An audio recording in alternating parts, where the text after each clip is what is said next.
Bom, irmãos, hoje nós vamos falar sobre o anticristo, tá, irmãos? Mais sobre o anticristo islâmico, tá? Nós já falamos aqui que o anticristo ele é islâmico, né? Falamos num estudo passado, acho que do último Êxodo, tá?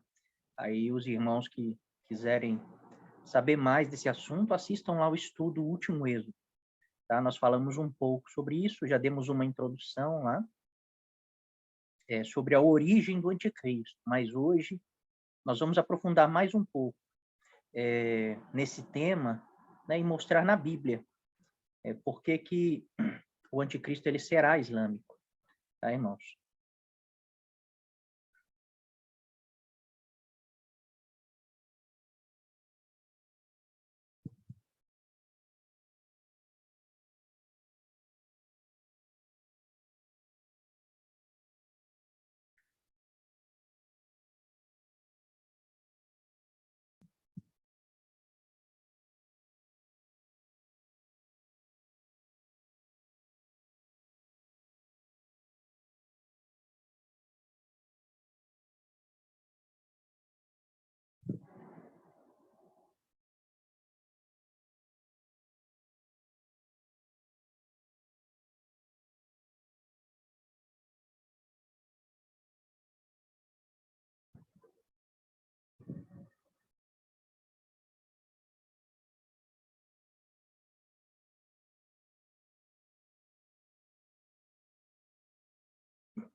Então nós vamos começar falando, irmãos, relembrando as 70 semanas, tá? Lá em Daniel 9, né, a partir do verso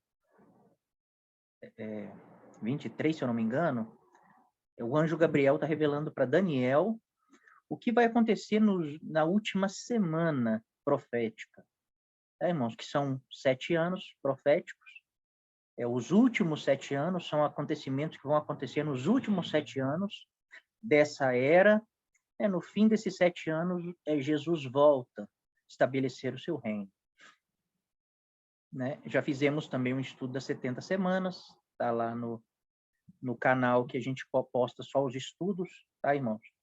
Então, quem tiver interesse em saber mais também sobre as 70 semanas, assiste lá. Hoje nós não vamos poder ficar aprofundando nas 70 semanas, tá? Mas nas 70 semanas, existe uma profecia, né?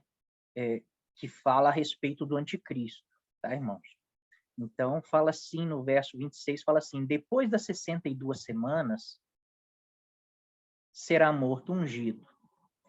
Aqui 62, irmãos, na verdade é 69, tá?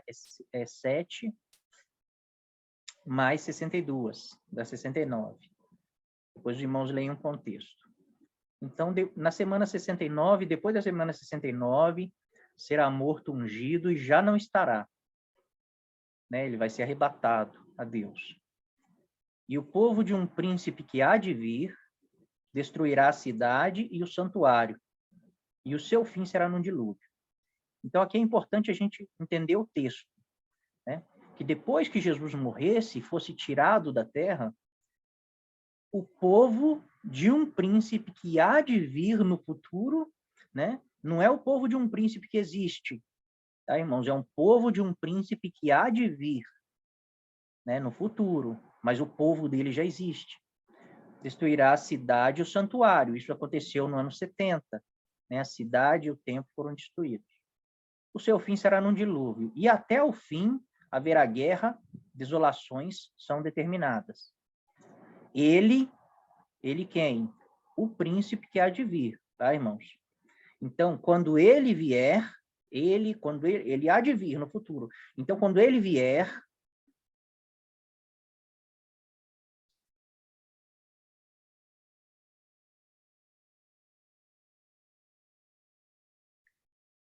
ele fará firme aliança com muitos por uma semana.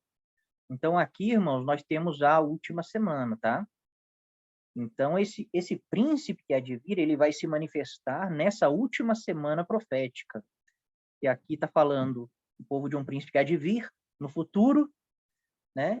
E quando esse príncipe vier, Ele vai fazer uma aliança por uma semana e, entendendo a semana de Daniel, nós vamos entender que é por 7 anos, os últimos 7 anos proféticos. Então, ele vai fazer uma aliança de 7 anos. Tá? E na metade da semana, ele fará cessar o sacrifício e a oferta de manjares. Sobre a asa das abominações virá o assolador, até que a destruição que está determinada se derrame sobre ele. Então, aqui é um anúncio do anticristo, tá, irmãos? Então, vai ter uma última semana, que são 7 anos, e ele vai aparecer. O povo dele já existia lá no ano 70, destruiu a cidade, o santuário, mas ele ainda não tinha chegado, tá, irmãos? É um povo de um príncipe que há de vir. Quando ele chegar, ele vai fazer uma aliança de 7 anos. Na metade da semana, ele vai quebrar essa aliança, tá? E ele vai fazer cessar o sacrifício e a oferta de manjares, ou seja, ele vai matar as testemunhas, né, os cristãos, e ele vai trazer a abominação assoladora. Tá?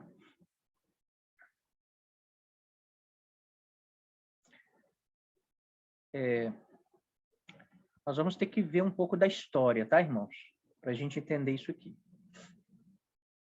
No livro A Guerra dos Judeus, do historiador Flávio Joséfo, né, no parágrafo 266, ele fala assim: esse Flávio Joséfo, irmãos, ele viveu no ano 70, tá?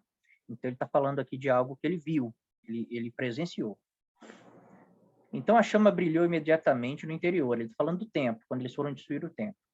Os generais se retiraram junto com Tito, e nada impediu os soldados de fora continuarem com o fogo. Desta forma, contra a vontade de César, o templo foi incendiado. Então, Flávio Joséfo, ele fala nesse livro, e também outro livro que ele escreveu, que é a História dos Hebreus, ele fala muito sobre essa destruição do templo. E ele diz assim, irmãos, que os soldados, eles destruíram o templo, mesmo contra a ordem dos generais romanos. Então, os generais romanos, eles não queriam que o templo fosse destruído. Tá? Eles queriam, sim, acabar com a guerra, mas quando esses soldados, eles começaram a destruir o templo e colocar fogo, e como Jesus falou, não vai ficar aqui pedra sobre pedra, então eles começaram a cumprir isso, né? Os generais retiraram junto com Tito, né? Nada impediu os soldados. Então, os generais romanos, eles não queriam que o templo fosse destruído. Mas os soldados, eles desobedeceram às ordens e destruíram tudo. Tá, irmãos? Então, isso é uma informação muito importante. Públio Cornélio, ele também é historiador, irmãos. Viveu nessa época também, ele fala também sobre esse tema. Existem vários relatos sobre isso. Eu peguei só 2 aqui, só para os irmãos ter uma base do que a gente vai falar. Tá? E ele escreve assim: todas as legiões que atacaram e destruíram Jerusalém, o templo, eram do Oriente Médio. Todas elas consistiam, majoritariamente, de soldados orientais, árabes, sírios, egípcios, etc. Por volta do ano 70 depois de Cristo, não apenas as legiões das províncias orientais, mas literalmente o exército inteiro chegou a ser dominado pelos soldados provincianos. Então, o que acontecia nessa época? Roma, ela dominava algum país, e dentro desse país, Roma pegava os habitantes desse país para serem do seu exército, tá, irmãos? E Públio, ele fala aqui que no ano 70, literalmente o exército inteiro de Roma chegou a ser dominado pelos soldados provincianos. Então, todas as legiões de Roma eram legiões de países compostas pelas pessoas desse país. Então, os árabes, eles tinham legiões romanas árabes, legiões romanas sírias, egípcias, babilônicas, de todos os impérios, de todos os reinos que eles dominaram, eles faziam exércitos, tá, irmãos? E esses exércitos, né, muitos deles compravam a cidadania romana, como Paulo também comprou a cidadania romana, ele ou o pai dele, né, que Paulo era romano, mas ele é da tribo de Benjamim. Então, eles compraram a cidadania romana. Então, os soldados, na verdade, do exército romano, no ano 70, eles não eram romanos, irmãos, eles não eram italianos, tá? Apenas a guarda pretoriana, que guardavam os generais de César, eram romanos. Tanto é que Paulo fala assim que o tempo que ele ficou preso, né, ele evangelizou toda a guarda pretoriana. Então, ele está falando dos soldados italianos mesmo. Tá? Então, quem que destruiu a cidade e o templo contra a ordem dos generais romanos?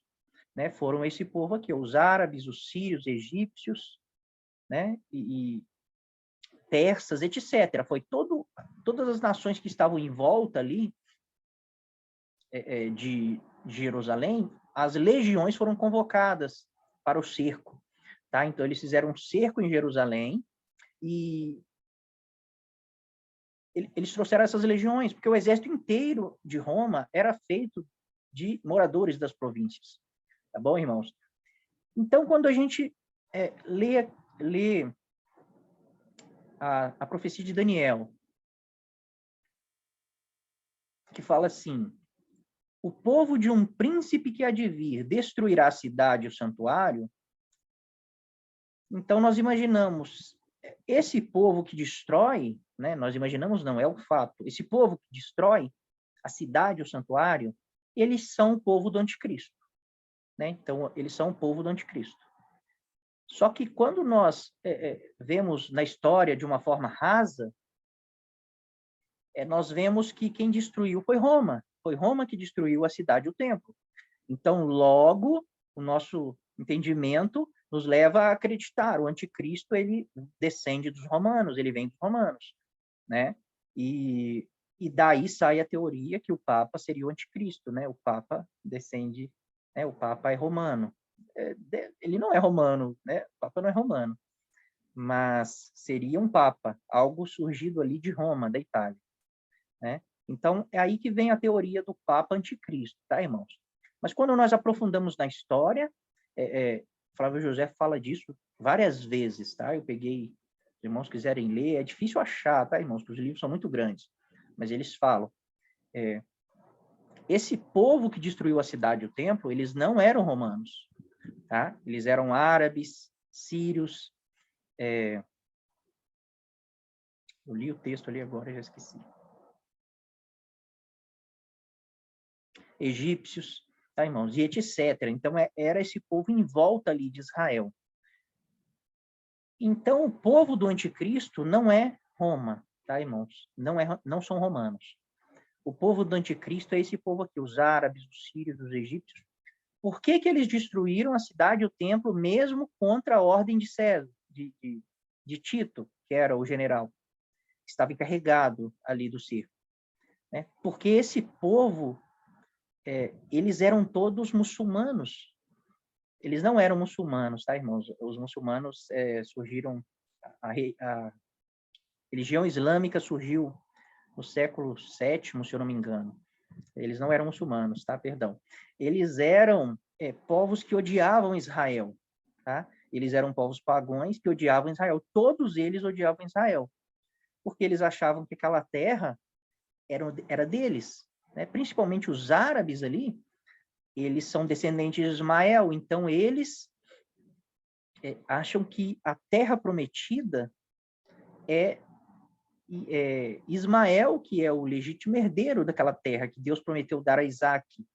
Né? Eles acham que Ismael como Ismael é o primogênito de Abraão, que essas promessas cabem a ele. Por isso que hoje o Monte do Templo ele é dominado pelos muçulmanos, né? que é uma mistura ali de árabes, sírios, egípcios, todos eles são muçulmanos hoje, tá, irmãos? Então, eles acreditam que ali no monte do templo, aonde Isaac foi sacrificado, né? Deus pediu Isaac em sacrifício, que na verdade Deus pediu foi Ismael. Então aquele monte é santo para eles. Por isso eles colocaram a mesquita deles lá, destruíram o templo, colocaram a mesquita deles, né? E até hoje a mesquita deles está lá, né? E o templo foi destruído e eles não permitem que os judeus nem subam lá direito. Agora acho que eles podem subir, mas por muito tempo os judeus não podiam nem subir no monte do templo.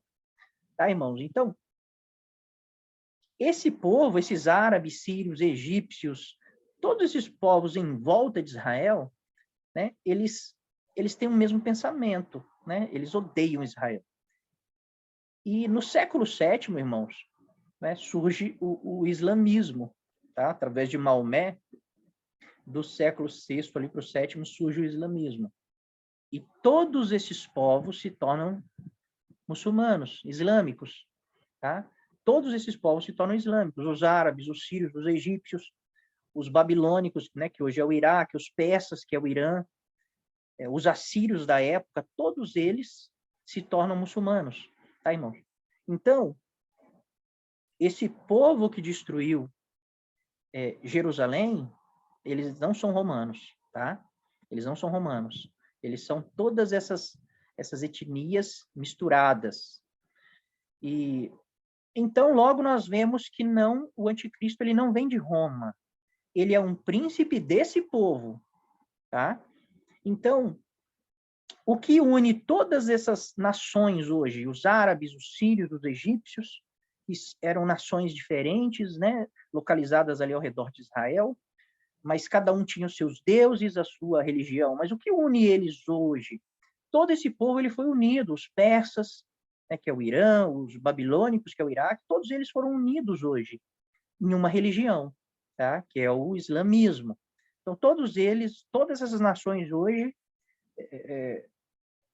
a maioria dos habitantes dessas nações são muçulmanos, tá, irmãos? São islâmicos. Um ou outro não, tá? Mas eles sofrem perseguições nesses lugares. Então, quem é o povo do príncipe que há de vir? Né? São essas nações que hoje se tornaram todas muçulmanas, tá? Aí lá no profeta Naum, Deus faz uma profecia assim. De ti, Nínive, né? Nínive é a capital do reino assírio, da Síria, né? Um reino antigo, que hoje é o atual Iraque, tá, irmãos? Hoje é o atual Iraque. De ti, Nínive, saiu um que maquina o mal contra o Senhor. Um conselheiro vil. Aqui a gente está falando do anticristo, tá? Vou mostrar para os irmãos que é o anticristo. Então, olha o que a profecia está dizendo. De Nínive é que vem o anticristo, ele vai nascer lá, tá? Eu vou ler um texto aqui só para os irmãos entenderem. Miqueias fala assim: E tu, Belém Efrata, pequena demais para figurar como grupo de milhares de Judá, de ti me sairá o que há de reinar em Israel, e cujas origens são desde os tempos antigos, desde os dias da eternidade. Então, existia uma profecia que de Belém, né? De Belém, de ti me sairá o Messias. E Jesus nasceu em Belém, tá, irmãos? Então, a profecia dizia que Jesus ia sair de Belém, e ele nasce em Belém. Tá bom? Só para os irmãos entender a forma profética, como eles profetizavam. Quando eles diziam assim, de ti, Nínive, sai, aqui está saiu, mas esse verbo pode ser traduzido sairá, ou sai, tá? De ti, Nínive, sai um conselheiro vil, um que maquina o mal contra o Senhor, um conselheiro vil. Então, a profecia que esse conselheiro vil, ele vai nascer em Nínive. É escrito assim, assim diz o Senhor, por mais seguro que esteja e por mais numerosos que sejam, ainda assim serão exterminados. Está falando do exército do anticristo. E passarão. Eu te afligi, mas não te afligirei mais. Aí a continuação do texto, tá, irmãos? Agora no verso 15, vai dizer assim, eu quero só mostrar para os irmãos que isso é uma profecia antiga, mas que está falando da última semana. Está falando do futuro, aliás, tá? Eis sobre os montes os pés dos que anunciam boas novas. Né? Então, isso aconteceria depois do evangelho começar a ser pregado, tá? Mas esse sobre os montes aqui está falando do futuro. Aí ele fala assim, do que anuncia a paz, celebra as tuas festas, ó Judá, cumpre os teus votos, porque o homem vil, é o anticristo, tá? O homem vil, já não passará por ti, ele é inteiramente exterminado. Então, a profecia está dizendo que de Nínive vai sair um que maquina o mal contra o Senhor. Ele é um homem vil, né? E o Senhor vai destruir ele. Fala assim, por mais numerosos que sejam, né, os seus exércitos, ainda serão exterminados. Eis sobre os montes os pés do que anunciam boas novas. Então, a gente vê Jesus ali com os pés sobre o Monte das Oliveiras, na sua vinda, e sabemos que a igreja vem com ele. Tá? Então, isso vai acontecer e o homem vil será exterminado.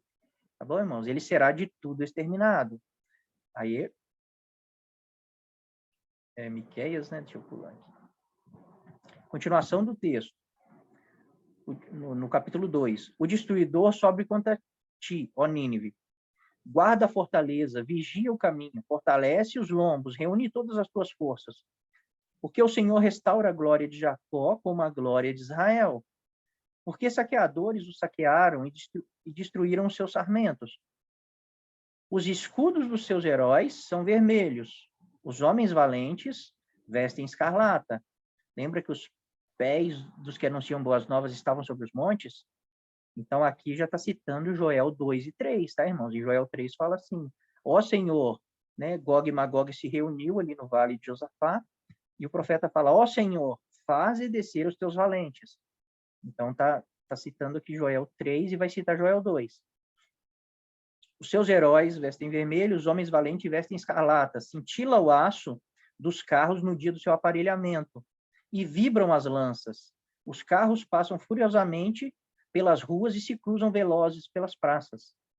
Parecem tochas, correm como relâmpago. Então, lá em Joel 2, está mostrando isso aqui, irmãos. Está mostrando, né, a igreja que veio com Cristo, agora o seu exército, pisando o lagar do vinho do furor da ira de Deus, Gog e Magog. Tá? Então, eles parecem tochas. Se os irmãos ir lá e ler Joel 2, tá? Desde o princípio, os irmãos vão ver isso aqui. É a igreja pondo fogo diante deles. A terra é como o jardim do Éden, atrás é chama que abrasa. É como um restolho. Né? Também está em Malaquias 4. Então, quem que vai destruir esse homem vil? Né? É o povo, é Deus, com o seu exército. Tá bom, irmãos? Então, aquela profecia futurística, porque isso aqui está falando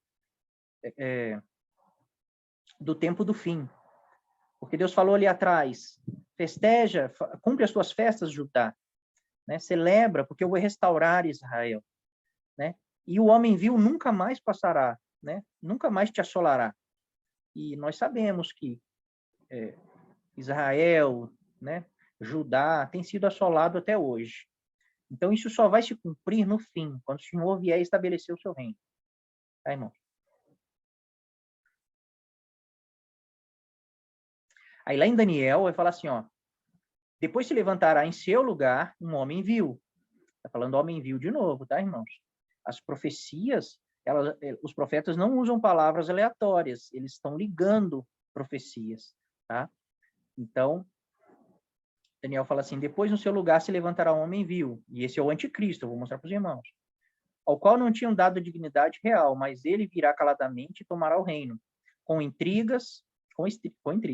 As forças inundantes serão arrasadas de diante dele, serão quebrantadas como também o príncipe da aliança, apesar da aliança com ele. Então, ele vem e ele vai tomar o poder com pouca gente.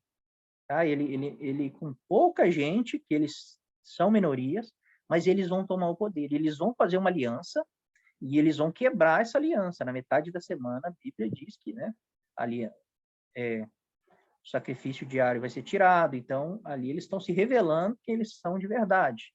Tá? Mas ele vai quebrar a aliança com um dos príncipes que fez aliança com ele.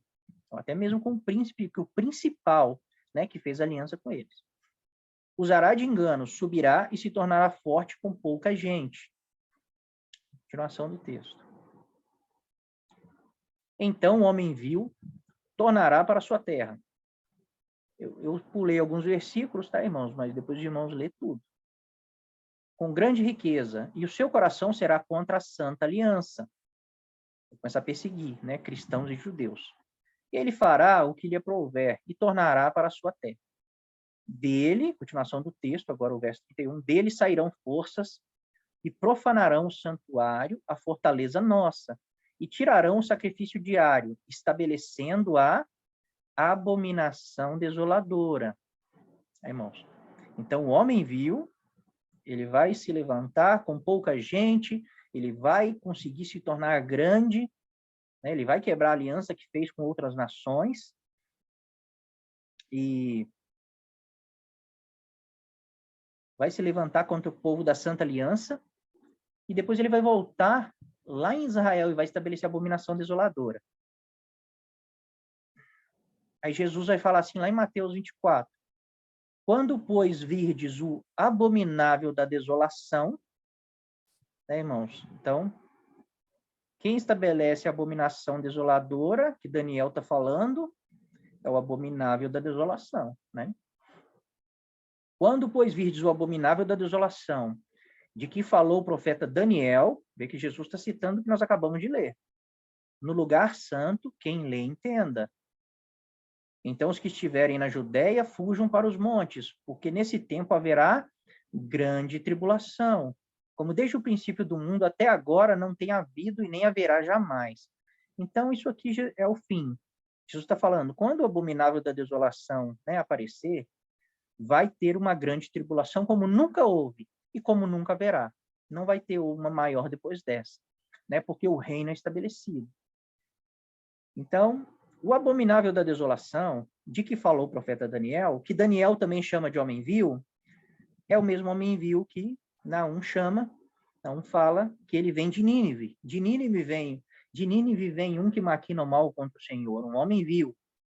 Tá, irmãos? Então, esse homem vil que vem de Nínive, ele vai nascer em Nínive, ele é o abominável da desolação, que vai estabelecer a grande tribulação. Então, ele é o anticristo. Então, agora nós já sabemos que o anticristo ele vai nascer em Nínive. Tá, irmãos? E Nínive hoje é uma... Né, ela está no Iraque hoje. Tá? Nínive é a capital da Assíria, mas o reino assírio não existe mais. Né? Então, foi dividido ali entre outras nações, e Nínive está no Iraque. Então, o anticristo vai nascer aonde? Na cidade de Nínive, no Iraque.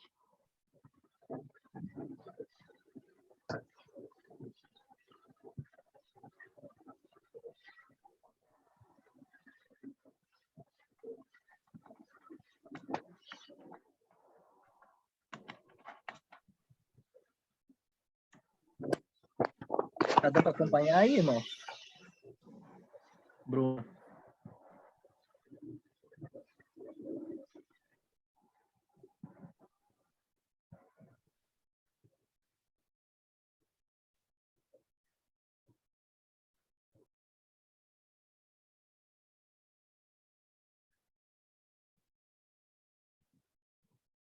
Tá aí, Bruno?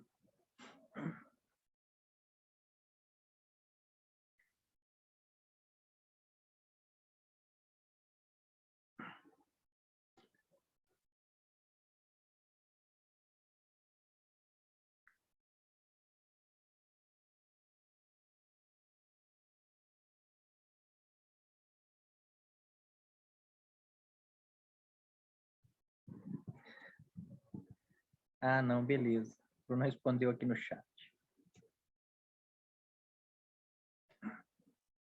Então tá bom.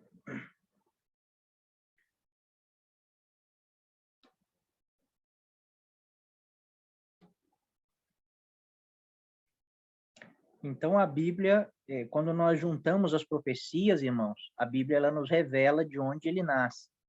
Assim como a Bíblia revelou onde nasceria o Cristo, ela revelou onde vai nascer o anticristo. Tá bom? Ele vai nascer no Iraque, é a antiga Assíria, né? Parte do antigo reino assírio. Mas a Bíblia revela que ele nasce lá, tá?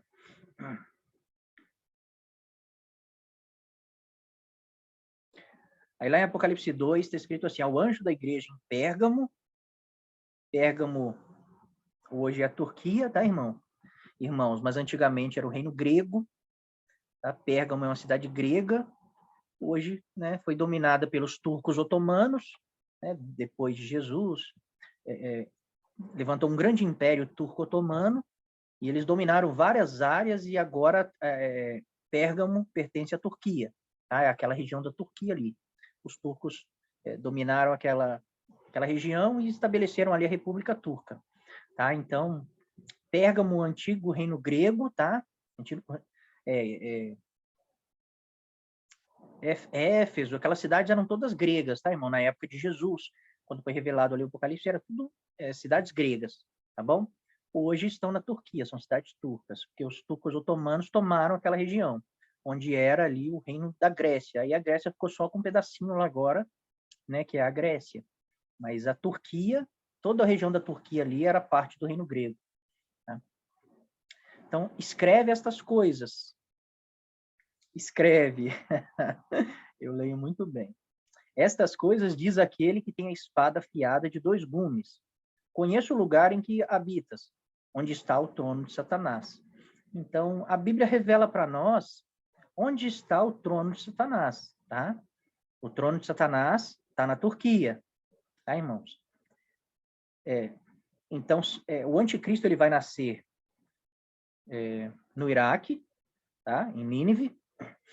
Eles mudaram o nome da cidade, eu esqueci o nome da cidade, tá? Que mudaram o nome de Nínive para um outro nome. E o trono de Satanás está na Turquia. Tá bom, irmãos? É a antiga Grécia. Grécia antiga, aliás. Está na Turquia. Aqui eu busquei no Wikipédia, só para mostrar para os irmãos, ó, Pérgamo, né, em grego.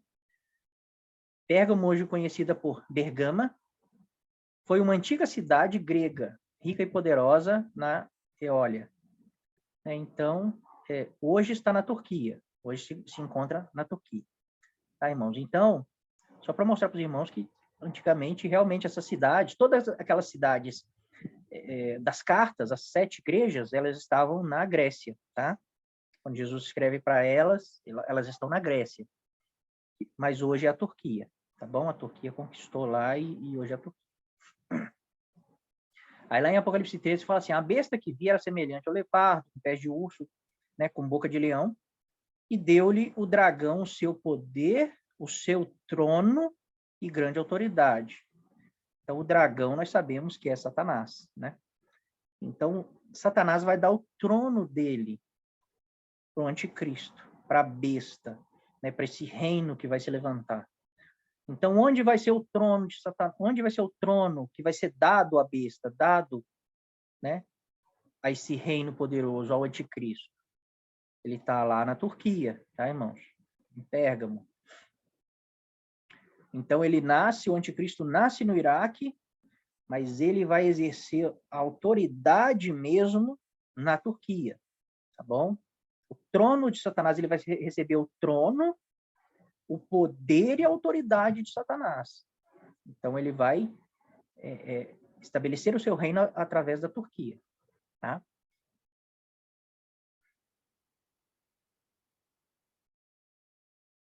Esse aqui é o antigo reino assírio, tá, irmãos? Essa linha alaranjada aqui, nós já fizemos um estudo sobre isso. Hoje nós vamos fazer, nesse tema aqui, só uma recapitulação do que nós já fizemos, já estudamos, tá, irmãos? Em Apocalipse, o último êxodo, nós falamos disso. Então, os irmãos não tiver visto, quiser saber mais um pouco, os irmãos vejam lá, tá? O último êxodo. Então, Nínive era a capital desse reino assírio, tá? E esse reino assírio, ele envolvia a Babilônia, que Ur, né? Ele envolvia parte da Pérsia, essa cidade aqui, Suzã, ela é persa, tá? Ela envolvia a Síria, Israel, essa parte aqui, o Carquemes, né, e Arã, é a Turquia hoje, tá bom, irmãos? Então, eles dominavam aqui a Turquia, tá? Só que esse reino aqui, ele não existe mais, tá bom, irmãos? Então, a Síria hoje, ela faz parte da Babilônia, que é o Iraque, tá? A Nínive, aliás. Então, a cidade de Nínive ficou dentro do Iraque. E esse território foi dividido. Então, a Pérsia pegou a parte dela, a Babilônia pegou a parte dela, tá? Aqui os turcos otomanos tomaram também, não da Síria, tá? Eles tomaram foi de Roma. E aqui se tornou a Turquia. Então, a Turquia, a Babilônia, a Pérsia, a Síria, todos esses reinos de hoje faziam parte do reino assírio, o antigo reino assírio. Lembrando que nós estamos falando do reino assírio porque a Bíblia diz que o anticristo ele vem de Nínive. Nínive é a capital da Síria. Tá bom, irmãos? Então, nós vamos fazer uma ligação aqui e os irmãos vão entender. Tradicionalmente, aí aqui é sobre os assírios. Ó. Os assírios têm vivido no Iraque, nordeste da Síria, noroeste do Irã e sudoeste da Anatólia, que é a Turquia. Né? Então, os assírios eles não existem mais. O reino assírio, a nação assíria não existe mais. Então, os assírios que ainda existem, eles estão divididos no Iraque, na Síria, no Irã, e na Turquia, e alguns em outras partes. Mas aqui vai dizer assim que 400 mil deles estão na Síria, 300 mil no Iraque, 20 mil no Irã, né? E 15 mil na Turquia. Então, eles estão divididos ali, entre esses países, tá, irmãos?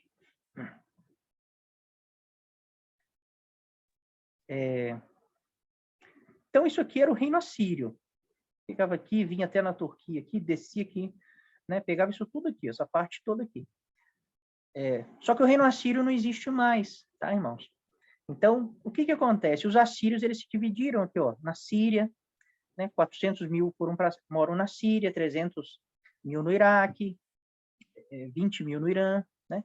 E Nínive, ela tá por aqui, irmãos. Nínive, ela fica mais ou menos aqui assim, ó. Então, eles estão em volta aqui de Nínive, tá?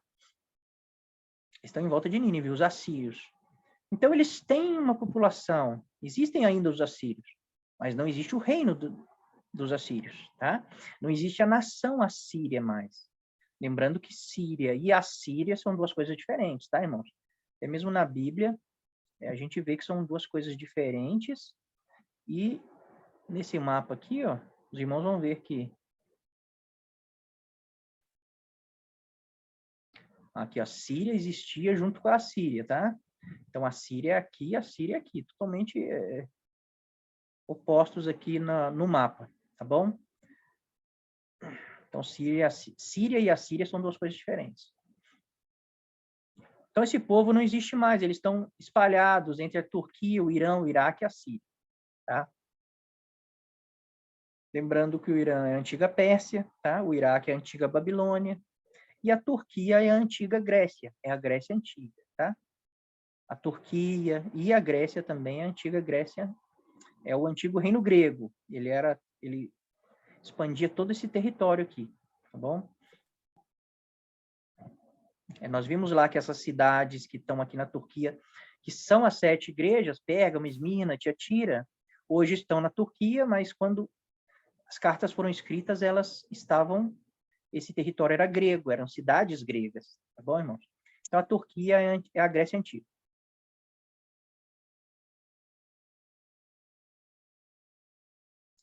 Aí lá em Apocalipse 13 e Apocalipse 17, vai falar sobre a besta que tem 7 cabeças. Tá bom, irmãos? E uma coisa que o livro do Apocalipse revela para nós é que, lá em Apocalipse 17, vai falar assim, que cada uma dessas cabeças, das 7 cabeças da besta, é um dos impérios que dominaram o mundo. Tá? Então, uma das cabeças é o Egito, a outra, aqui na ordem, tá, irmãos? Uma foi o Egito, a outra foi a Síria, Babilônia, Medo-Persa, Grécia, Roma. Roma é a 6ª, tá, irmãos? E a última cabeça da besta são os 10 reis, que é o reino da besta. O reino da besta ele vai ser constituído de 10 nações que vão se unir, tá? Então, os 10 reis é o reino da besta, é a 7ª cabeça. Só que a profecia diz assim, que a 7ª cabeça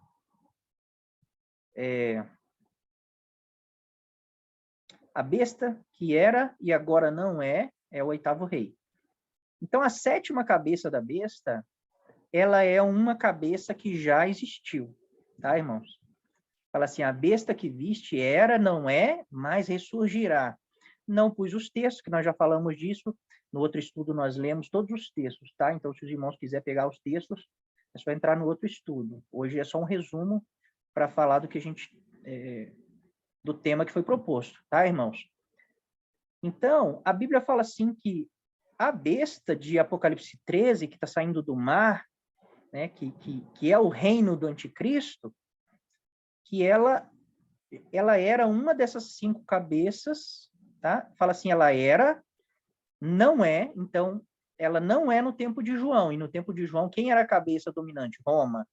Então, a Bíblia diz assim, ela era, ela não é agora, então não é Roma, então o reino da besta não vem de Roma de forma alguma, tá? Ela era, não é, mas ressurgirá, aparecerá. A Bíblia diz que ela vai levantar do abismo. E levantar do abismo, o abismo ele representa mar também, tá? Mas abismo ele tem algo escondido dentro da palavra abismo, que também quer dizer dos mortos, tá? Tem um texto em Gálatas que fala: quem subirá aos céus, né? Trazer Cristo, quem descerá ao abismo, ressuscitar Cristo dos mortos. Então, quando fala que vai surgir do abismo, está dando a entender ressurreição. Ela vai ressuscitar. Tá bom, irmãos? Então, a Bíblia fala assim, ela era, não é, então ela é uma dessas 5 aqui que já caíram, reinos passados.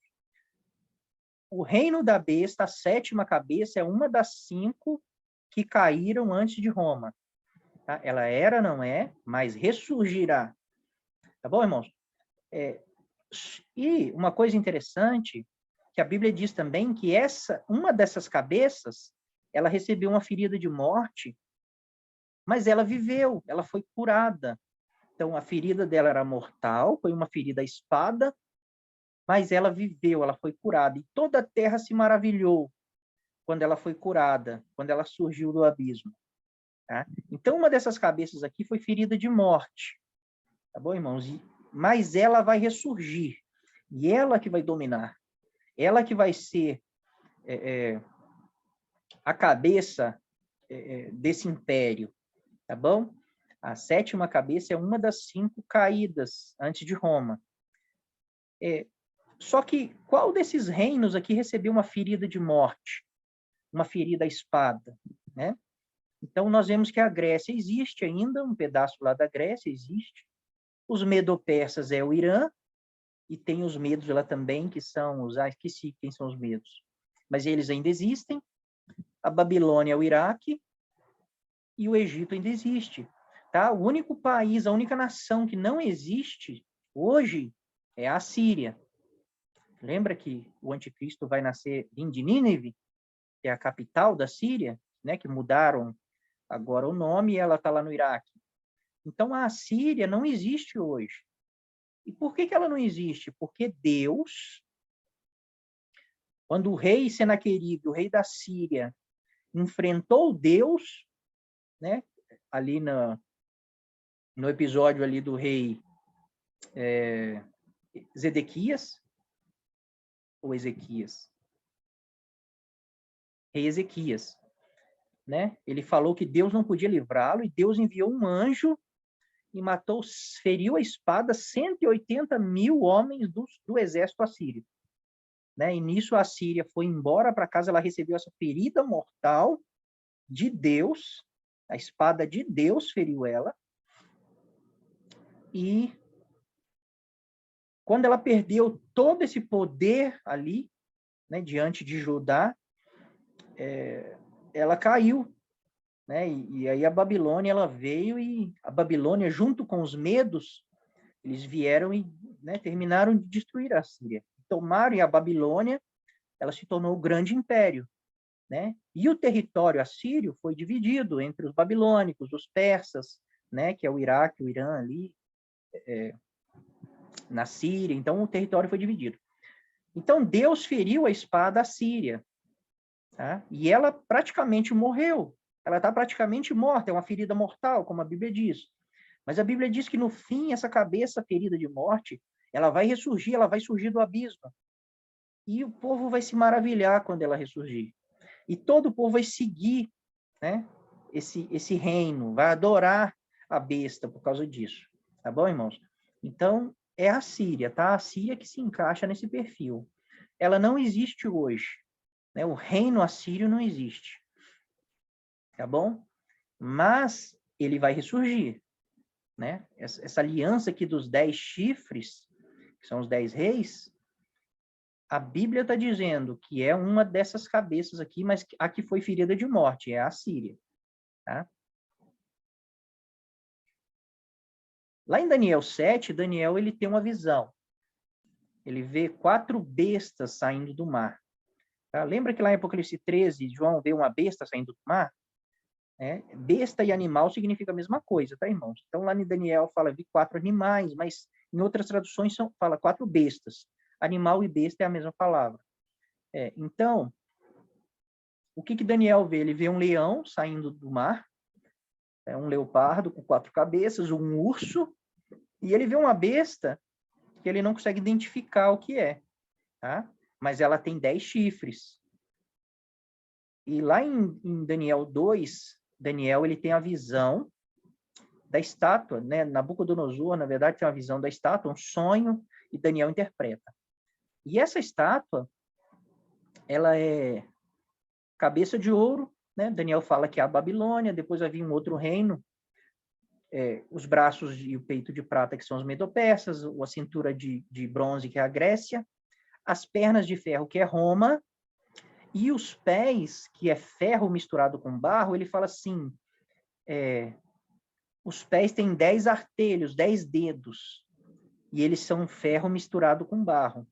Então, Daniel foca em dizer que os pés têm 10 dedos, né? Todo mundo sabe que os pés têm 10 dedos. Mas Daniel, ele foca nisso. E Daniel fala assim que no tempo desses reis, desses 10 dedos, que são 10 reis, ele fala, eles vão tentar se unir por alianças, mas não vai dar, como o ferro não se une com o barro, a aliança deles vai ser fraca, né? E nós vemos que o anticristo vai fazer aliança com muitos por uma semana, mas na metade da semana ele vai quebrar a aliança com alguns. E lá em Daniel ele fala assim que no tempo desses 10 reis, desses 10 dedos, vai vir uma pedra cortada de um monte alto, sem auxílio de mãos, e vai destruir esses 10 reis, destruindo assim toda a estátua. Ou seja, ele vai destruir, ele vem no tempo dos pés, esse reino é o reino de Cristo. A Bíblia fala que ele destrói tudo e essa pedra se torna um grande monte e enche toda a terra. É o reino do céu que está vindo. E ele vai dominar sobre toda a terra. Então ele vem no tempo dos reis, né? Destrói os reis e juntamente com ele cai todos os impérios. E todos os impérios serão de Cristo. E todos os domínios lhe servirão e lhe obedecerão, como está lá em Daniel 7. Tá? Então, lá, quando Daniel, lá em Daniel 7, ele vê os animais, Deus está dando a mesma visão de reinos, mas agora em bestas, tá? Em animais. Então, o leão, quando a gente lê Daniel 2, Daniel 7, dá para entender que o leão é a Babilônia, né? O urso é os medo-persas, a Grécia é a cintura de bronze, tá, irmãos? E Roma é as pernas de ferro. Tá? Então, esse animal esquisito que ele viu lá, o animal, a besta, representa Roma. Tá? Mas os 10 chifres, eles representam o reino do anticristo, os 10 dedos aqui. Tá bom, irmãos? Então, aqui nós temos 4 animais, mas nós temos 5 reinos. Porque os 10 chifres é um reino que vem no futuro. Tá? Então, o animal, ele representa Roma, e os 10 chifres representam os 10 reis que vão se unir, que é a besta que sai do mar em Apocalipse 13, que João vê. E a Bíblia diz assim que, Apocalipse 17 fala assim, que no tempo desses 10 chifres, Cristo vai vir, né, para destruir o anticristo e os seus exércitos. Cristo e a igreja vêm. Então é a mesma visão, vem uma pedra, que é um monte, é um reino, vem, e no tempo dos dedos, dos 10 dedos, e cai todo o reino. Cristo vem no tempo dos 10 chifres, que são 10 reis, lá em Apocalipse 17 é claro isso. E lá em Daniel 7 fala assim que quando esse animal aqui, esses, né, os chifres forem derrotados, e A besta vai ser entregue para ser queimada, e os outros animais vão ter vida. Por um tempo eles vão poder viver, mas o domínio vai ser tirado deles. Então é o mesmo texto, tá, irmãos? Está falando das mesmas coisas, a Bíblia fala as mesmas coisas. Então, irmãos, o que eu quero mostrar para os irmãos aqui? Quero mostrar isso aqui, o leão, o urso e o leopardo. Babilônia, né, Iraque, Irã, Turquia. Tá? Isso que eu quero mostrar para os irmãos. Lá em Apocalipse 13, João fala assim, a besta que vi era semelhante ao leopardo, com pés como de urso e boca como de leão. E deu-lhe o dragão o seu poder, o seu trono e grande autoridade. Então, a besta que João vê saindo do mar, em Apocalipse 13, ela é uma mistura dessas outras 3 bestas. Tá? Ela é uma mistura do leão com o urso, com o leopardo. Né? Então, ela tem corpo de leopardo, os pés são de urso e a boca é de leão. E ela tem 10 chifres. Tá? 7 cabeças e 10 chifres. Então, nessa besta está representado ali né, todas as cabeças representadas ali, né, até o tempo dos 10 chifres. Então, irmãos, o que nós vamos entender aqui? Essa besta é uma mistura dos reinos. Tá? Então, ela tem o corpo de leopardo, que é a Turquia, ela tem uma mistura do reino turco, ela tem os pés de urso, que é o Irã, que é a antiga Pérsia, né? E ela tem a boca como de leão, que é a antiga Babilônia, que é o Iraque hoje. Então, essa besta aqui, ela está misturando Turquia, Irã e Iraque. 3 países que são 100% muçulmanos, islâmicos. Tá? Quer dizer que só esses 3 países vão fazer parte da aliança, né? Porque a Bíblia fala que são 10 reis, 10 nações. Não quer dizer. Tá? Porque a Síria, com certeza, a Síria, né? Não a Síria, a Síria vai estar, a Jordânia, são tudo países islâmicos. Os árabes, os egípcios, todos eles são islâmicos. Tá? Então, todos eles pensam igual. Então, eles vão se unir para levantar esse reino, esse império. Tá bom, irmãos? Só que quando nós vemos aqui a antiga Grécia, a antiga Babilônia e a antiga Pérsia, nós vemos que é o reino assírio, tá, irmãos? Os assírios o território assírio foi dividido entre essas nações, tá? Então, nós lemos que uma das cabeças ferida de morte vai ressurgir, né? E ela será a cabeça regente, né? No fim, ela é a besta que sai do mar. Tá bom, irmãos? Então, quem é essa besta aqui? Ela é a Síria, tá? Então, o reino assírio, ele vai ressurgir. Todos vão se maravilhar quando ele ressurgir, tá? Mas provavelmente ele não ressurja com o nome Assíria. Tá bom, irmãos? Provavelmente seja uma união desses países que eram a Síria, né, que eram um território assírio, mas espiritualmente vai ser a Síria. Tá? Então vai ser uma união de Iraque, Irã, Turquia, Síria, Jordânia, os árabes, os egípcios, mas espiritualmente é a Síria. Tá? Talvez não venha com esse nome, assim como o anticristo não vai vir com o nome anticristo.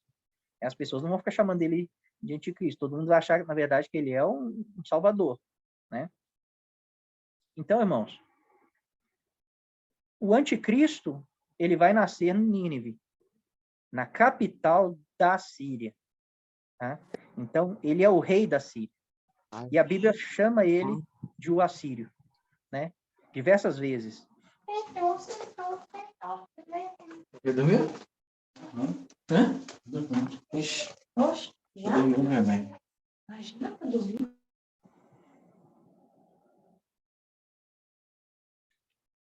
Então, irmãos, querendo mostrar para os irmãos que a Bíblia está nos dizendo coisas que só tem como entender nós estudarmos muito as Escrituras. Com muito estudo, aí sim nós podemos examinar as Escrituras. Tá, irmãos? Como eu já disse, um médico, quando ele vai te examinar, que é algo muito profundo e tem que ter muita habilidade, antes ele tem que ter estudado muito. Tá? Ele tem que ter muito estudo, né? Porque alguns dizem, nós não temos que estudar a Bíblia, nós temos que examinar a Bíblia. Mas para examinar algo, você tem que ter muito estudo, tá, irmãos? Então, não estude a Bíblia para você aprender ali com os estudos. Estude a Bíblia para você ter todas as informações que Deus deu para nós, para quando você for examinar as Escrituras, você consiga fazer um diagnóstico perfeito, que você consiga ler os textos. Por que esse texto está apresentando a besta de Apocalipse 13 com boca de leão, corpo de leopardo e pés de urso? Aí, como você estudou, você tem um conhecimento, você tem guardado dentro de você, um estoque dentro de você, um depósito, vai falar assim, lá em Daniel também tem esses animais, deixa eu ir lá comparar um texto com outro, porque Deus não está falando isso à toa. Deus não está jogando informações ao vento, tá, irmãos? Então, para examinar, tem que ter muito estudo. O médico estuda quase 8 anos antes de poder examinar alguém, examinar uma doença. Tá bom, irmãos?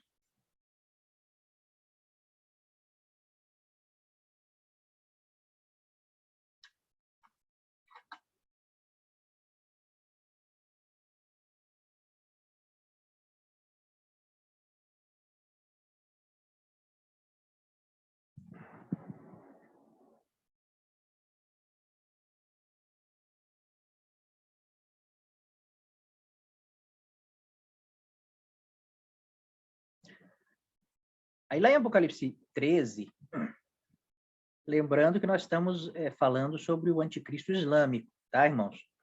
Então a Bíblia diz que ele vai nascer na Síria, em Nínive, capital do reino da Síria, e que depois um reino vai se levantar, e é o reino assírio, né? Talvez não com o nome, mas unindo essas nações, se tornará a antiga Síria, tá, irmãos?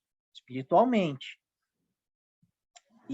E ela vai ter um rei que nasceu na capital do reino da Síria. Só que o trono dele está na Turquia, que fazia parte da Síria, né? Antigamente. Mas hoje está lá na Turquia. Então ele vai nascer no Iraque, antiga Nínive, né? Antiga Síria. O Império Assírio vai ressurgir, ele é a besta de Apocalipse 13. Então, o reino da Síria tem que ter um rei assírio. Tá, irmãos? Então, ele nasce em Nínive, ele se assenta no trono de Satanás, o Satanás dá o trono para ele, que é na Turquia. Né? Então, nós estamos mostrando isso, tá? E o anticristo é islâmico, e o povo do anticristo, que nós lemos lá nas 70 semanas de Daniel, o povo dele destruiu a cidade e o templo, e todas aquelas nações que estavam em volta ali de Israel, que destruíram a cidade e o templo, hoje eles são islâmicos, eles são muçulmanos. Tá? Então, todos eles estão unidos por uma religião, o Islã. Tá bom, irmãos? E o anticristo, ele vem dessas nações islâmicas. Tá? Aí o texto, Apocalipse 13, vai falar assim, aqui está a sabedoria. Aquele que tem entendimento, calcule o número da besta, pois é número de homem. Ora, esse número é 666. Né? Então, muitas pessoas ficam tentando calcular isso aqui, tá, irmãos? É o número que está lá na roupa do Papa, no chapéu do Papa, é o número da casa do fulano lá, ou ciclano. O fulano vem de Roma, ele é romano, então o anticristo vem de Roma, o anticristo vem da Europa, né? Então, tudo isso, na verdade, quando nós pegamos os textos bíblicos e juntamos todos e começamos a examinar, o anticristo ele não pode vir da Europa, ele não pode vir, né, de Roma. Tá? Ele não pode ser o Papa. Ele vai ser alguém que nasce no Iraque. Tá? E ele vai receber o trono de Satanás, que está na Turquia. E o povo dele não são os romanos. O povo dele são os árabes, os persas, os egípcios, os sírios. Esse é o povo dele.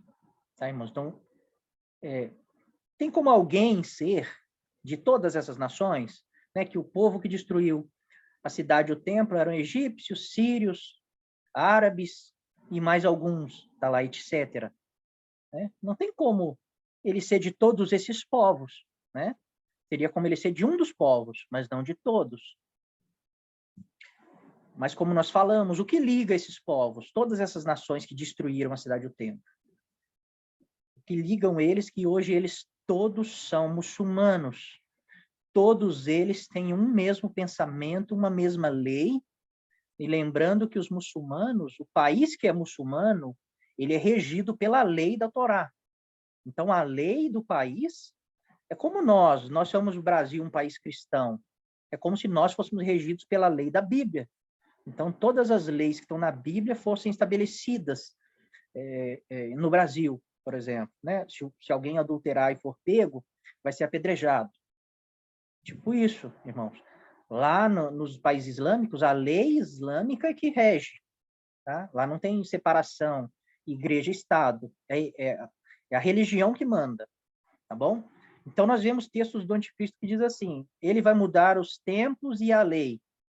Né? Então, quando o anticristo dominar uma cidade, dominar uma nação, eles vão, eu vou mostrar para os irmãos, eles vão exigir que todos se convertam ao Islã. E, automaticamente, aquele país vai começar a ser regido pela lei do Islã. Tá? Então, ele vai mudar os tempos e a lei. O calendário deles também não é como o nosso. Então, a partir do momento que eles assumirem uma nação, que eles dominarem uma nação, o tempo vai ser contado diferente. Vai ser contado no calendário deles e as leis serão as deles, tá? Então, mudará-se o tempo e as leis. Então, esse número aqui, irmãos, deu muito problema, todo mundo fica tentando decifrar que número é esse, né? Eu aprendi que esse número seria revelado somente quando o anticristo surgisse, aí, sabendo quem ele é, talvez daria para calcular o número, né? A minha conclusão era essa, desse número. Né? Mas aí, alguns irmãos, eles vieram com informações, né? Com várias informações sobre esse assunto, né? Que quando nós unimos essas informações, irmãos, aí fechou o quebra-cabeça. Porque eu tinha plano de fazer esse estudo, mas eu não tinha informação suficiente. Né? Que nós gostamos de fazer um estudo que não fique muitas pontas soltas. Fica uma ou outra, eu sei que fica, né? Que Deus ainda está ensinando nós, mas a gente gosta de atar todas as pontas que dá para atar, tá, irmão? Então, quando esses irmãos vieram, irmãos, né, que participam desse estudo, vieram com essas informações, acrescentou muito, né, nesse tema, e agora eu estou fazendo esse estudo, é a primeira vez que eu faço, não fiz ainda ele com ninguém, né, esse estudo aqui. E eu vou mostrar para os irmãos o que é o número 666, tá? O que é o 666, tá bom? Porque esse número todo mundo fica tentando descobrir o que é, a maior preocupação das pessoas é descobrir isso aqui, né? Deus, o Apocalipse chama revelação. O Apocalipse não é para ficar encoberto. O Apocalipse, na verdade, é revelado. Jesus pegou tudo e revelou para nós. Então, não existe nada escrito na Bíblia que não é para nós entendermos, irmãos. Então, se está lá, é para a gente entender. E o texto diz, aquele que tem sabedoria, calcule o número da besta. Então, dá para calcular. Dá para saber do que está falando o texto. Tá, irmãos? Mas a gente não tinha o conhecimento, mas Deus usou dos irmãos e agora, né, todos nós estamos sendo edificados, tá bom? Então, o que é o número 666, 666?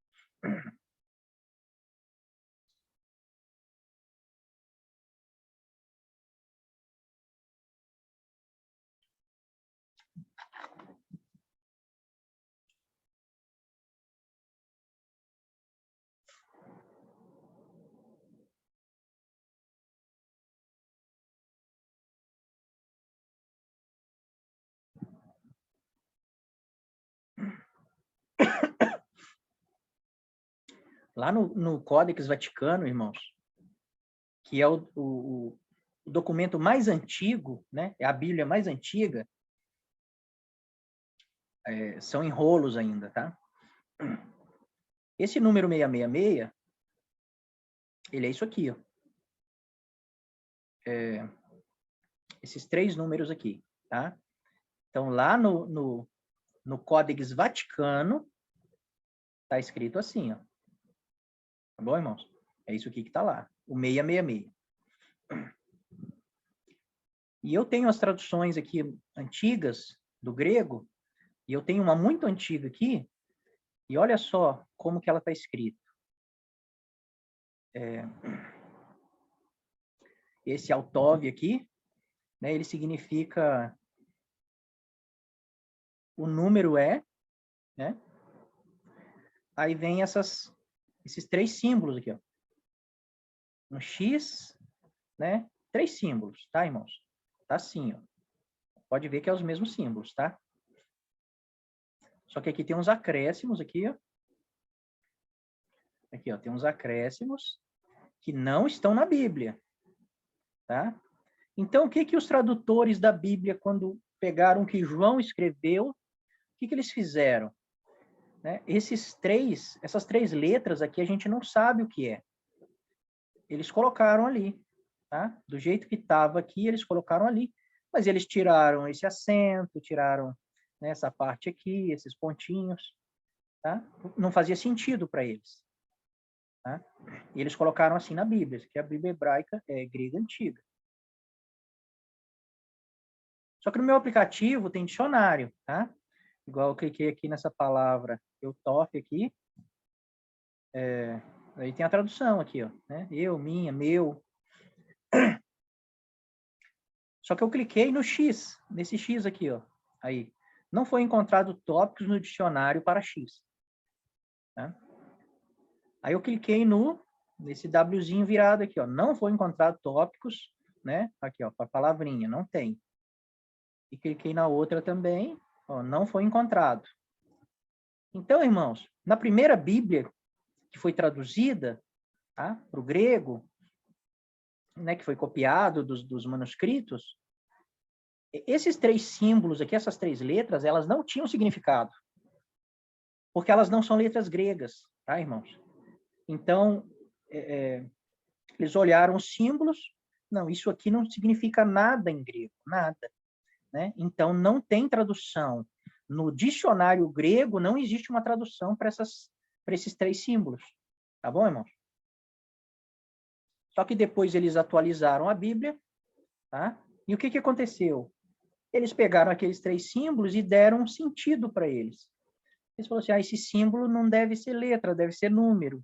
Aí eles fizeram algo lá que eu não sei o que é, porque não faz sentido nenhum aqueles 3 símbolos diferentes terem se tornado 666. Tá, irmãos? Então, o que acontece? Aqui, ó, depois do Altof, isso aqui é um dos símbolos, né? Eles traduziram por 600, esse é outro, eles traduziram por 60, e esse pequenininho aqui é o último, eles traduziram por 6. Eu cliquei nele aqui para os irmãos verem. Eles traduziram por 6, tá vendo? Então, irmãos, depois do Altof, 3 símbolos que não tinha tradução no grego, na outra Bíblia eles deram tradução, 666, tá? Só que não eram números gregos, né? Senão eles teriam traduzido da primeira vez.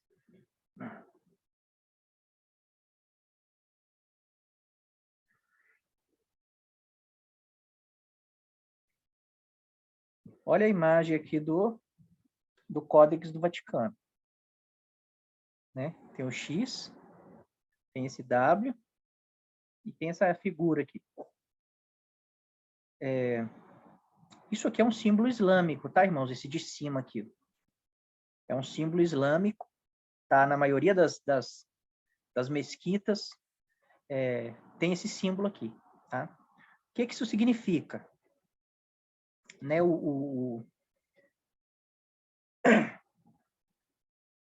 a língua islâmica, que eu esqueci qual é, aramaico, esqueci. Ela é lida de trás da direita para a esquerda, tá? Igual o grego, não, igual o hebraico. Então, eles são lidos da direita para a esquerda. Então, esse primeiro símbolo aqui, que lembra muito esse aqui, ele significa em nome de alguém. Esse símbolo do meio, ele é Alá, significa Alá, tá? E esse símbolo aqui, as duas espadas cruzadas, ele significa Sharia. Ele é um símbolo do Islã, um dos símbolos mais famosos do Islã, e ele significa Sharia. O que é a Sharia? A Sharia é a guerra santa que eles vão fazer. Né? O objetivo deles é levar o evangelho deles, o Alcorão, a todas as nações, mas através da guerra. Se for através da paz, beleza, mas se as nações não quiserem, vai ser através da guerra. Né? E eles matam, e eles fazem tudo para converter todo mundo ao Islã. Tá? Então, os irmãos percebam que esse símbolo aqui é esse aqui, só que virado de lado, né? Esse símbolo é aquele, e esse símbolo lembra muito esse. Não vamos dizer que é, tá bom? Mas esses símbolos aqui, eles não são gregos, tá, irmãos? Quando João recebeu a revelação e falou assim, olha, o número da besta é esse, ele viu 3 símbolos e ele escreveu do jeito que ele viu. Tá? E ele escreveu na língua do povo da besta, que é o árabe. Esqueci que língua que eles falam. Acho que é árabe. Os irmãos percebem que é praticamente o que está escrito aqui? E o que está escrito aqui? Em nome de Alá haverá a jihad. Ah, jihad, irmão, é Sharia, não? Jihad é guerra santa, eu falei errado. Então, isso é o símbolo da jihad. Jihad é uma guerra santa que eles vão ter que fazer. Alá manda eles guerrear. Alá manda eles converter todo mundo ao Islã através da jihad, tá? Da guerra, da espada, da morte, tá bom? Então, esses símbolos do 666, eles são símbolos islâmicos, símbolos árabes, tá, irmãos? Aí os gregos tentaram dar um significado, não acharam, né? E colocaram esses números aí, 666. Da onde eles tiraram, não sei.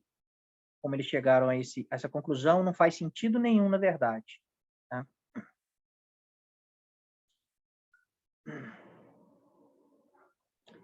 Então, irmãos, lá em Apocalipse 13, está escrito assim, aqui está a sabedoria. Aquele que tem entendimento, calcule o número da besta. Né? Pois é número de homem. Ora, esse número é 666.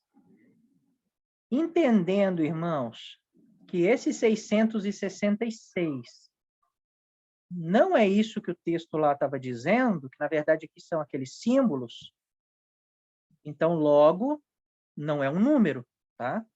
São símbolos. Então, se logo isso aqui não é um número, então essa palavra aqui que foi traduzida por número, ela também significa multidão. Ela poderia ser traduzida por multidão, tá? Então, agora que eu sei que esses símbolos, na verdade, eles são símbolos de uma religião, que eles significam, né? Alá, Sharia, Jihad, né? Em nome de Alá, vamos fazer a Jihad, que é essa guerra santa. Então, eu vou mudar a tradução aqui agora, porque se não é números, eu não vou pôr número, eu vou pôr a outra tradução que cabe, multidão, tá? Então, o texto está falando assim, ó, aqui a sabedoria, aquele que tem entendimento, calcule a multidão da besta, pois é a multidão de um homem. Ora, essa multidão é os 3 símbolos. Então, a tradução ficaria assim, ó, aqui está a sabedoria. Aquele que tem entendimento, calcule a multidão da besta, pois é a multidão de um homem. Ora, essa multidão é os 3 símbolos, né? Que se nós formos traduzir como aqueles árabes, vai ficar, essa multidão é o povo islâmico, é o povo que, em nome de Alá, vai trazer a jihad, a guerra, vai trazer a guerra. E por que essa tradução faz todo sentido agora à luz desses símbolos? Porque Apocalipse 13 está falando de um reino que se levanta, uma besta que sai do mar, e essa besta ela vai receber todo o poder e autoridade de Satanás, e ela vai fazer guerra aos santos e vai vencer. E vai ser dado domínio para ela sobre todos os povos, línguas e nações. Então, é um povo que vai começar Ele vai levar guerra a todo mundo, ele vai dominar todos os povos, né? Então, quem é o povo da besta? Quem é essa multidão? Quem é esse reino? Porque besta é o reino, é o povo, tá? Então, quem é essa besta que está saindo do mar? Então, quem tem entendimento, calcule quem é essa multidão, esse reino que se levantou, né? A multidão da besta. Quem é a besta? Pois essa multidão, esse povo, esse exército, é a multidão de um homem, né? Eles são o povo do príncipe que viria. Eles são a Síria, governadas pelo rei da Síria, pelo homem que nasceu em Nínive, tá? E fala assim, ora, essa multidão, esse povo é o Islã, tá, irmãos? Esse reino que vai se levantar é o Islã. É um povo que, em nome de Alá, vai trazer a jihad, a guerra. Então, esse é o último império. Mas se levanta como a Síria, uma cabeça que foi ferida de morte, mas sobreviveu.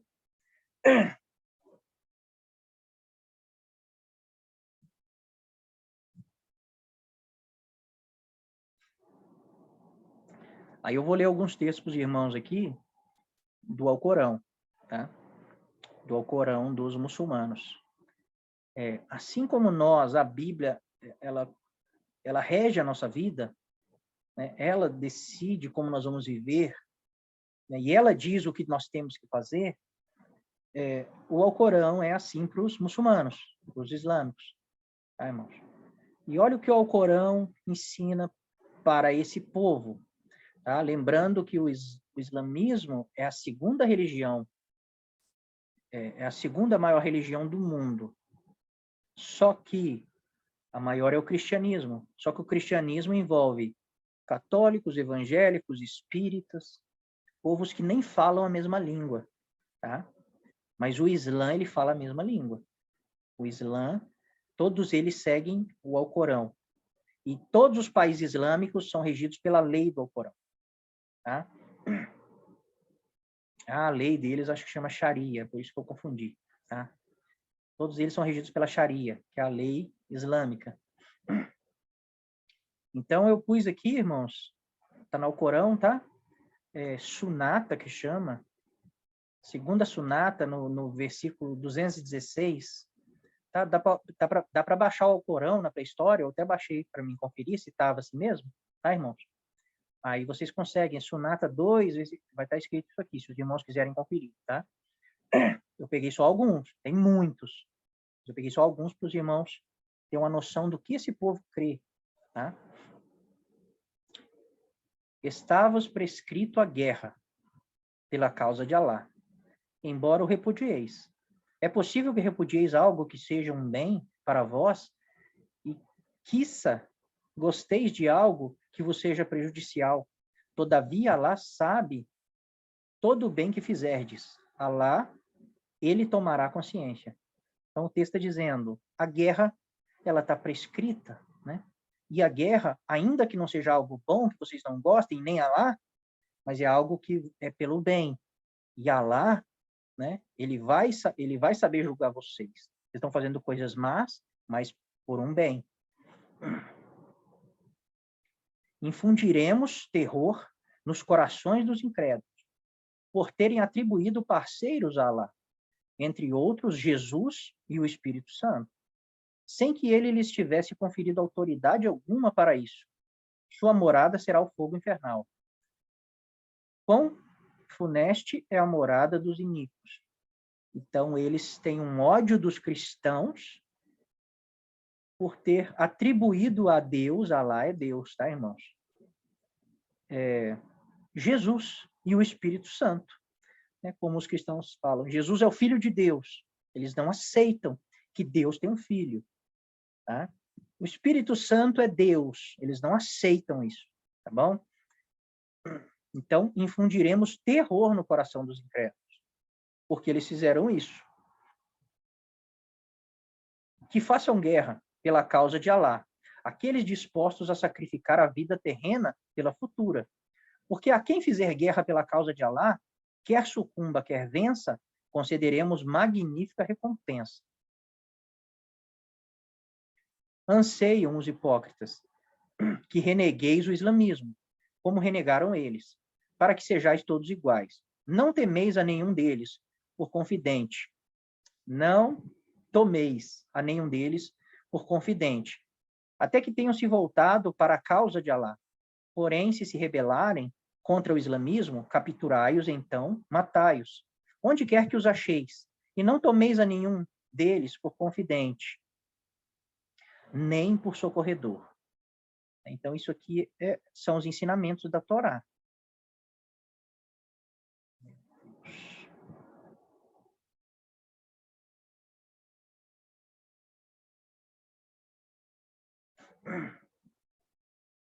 Os infiéis, os fiéis muçulmanos, que sem razão fundada permanecem em suas casas, jamais equiparam aqueles que sacrificam seus bens e suas vidas pela causa de Alá. Ele concede maior dignidade àqueles que sacrificam seus bens e suas vidas do que os que permanecem em suas casas. Embora Alá prometa a todos os fiéis o bem, sempre confere aos jihadistas, né, da jihad, da guerra, aos guerreiros, uma recompensa superior à dos que permanecem em suas casas. Então, aqui é ensinado, qualquer um que permanecer na sua casa sem uma razão, né, ele não vai receber tudo aquilo que está prometido no Alcorão. Somente quem for para a guerra e dar a vida e os seus bens pela causa.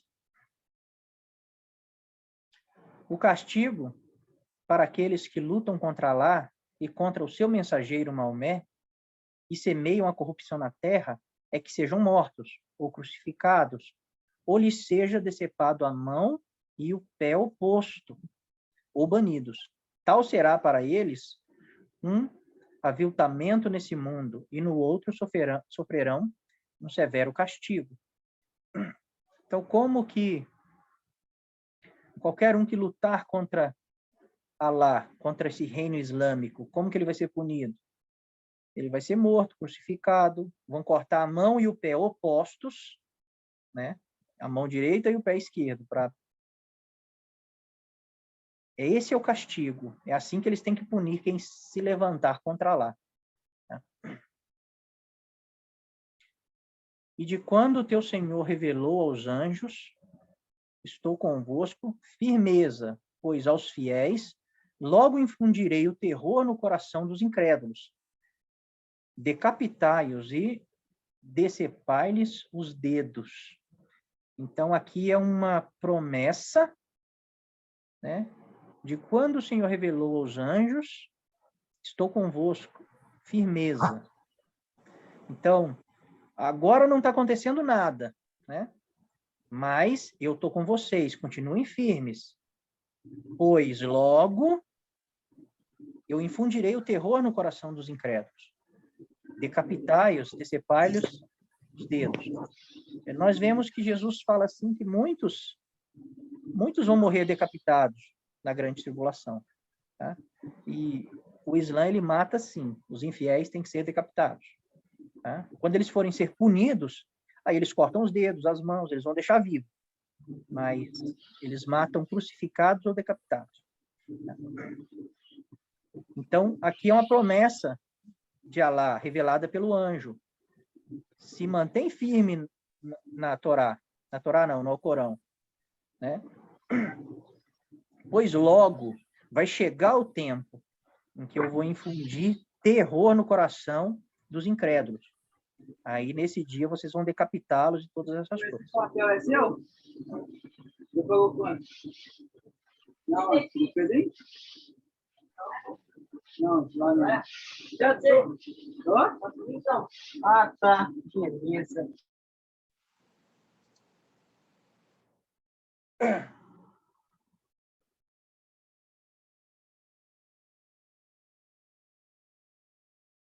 Se entrardes em guerra com os infiéis, infunda terror nos que estiverem por trás deles, para que se lembrem disso depois. Então, esse texto aqui eu coloquei Apocalipse 11, porque lá em Apocalipse 11 a gente vê que as duas testemunhas, que esse reino da besta se levantou e agora está matando as testemunhas, e ele vai deixar os seus corpos estirados na praça. não vai permitir que eles sejam enterrados, né?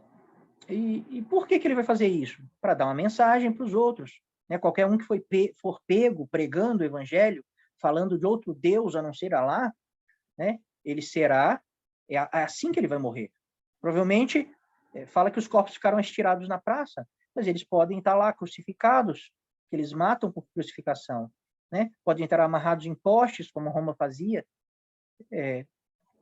E aqui nós vemos que o Alcorão, ele manda isso, ele fala assim, se entrares em guerra contra os infiéis, infunda terror nos que estiverem por trás deles, para que se lembrem disso.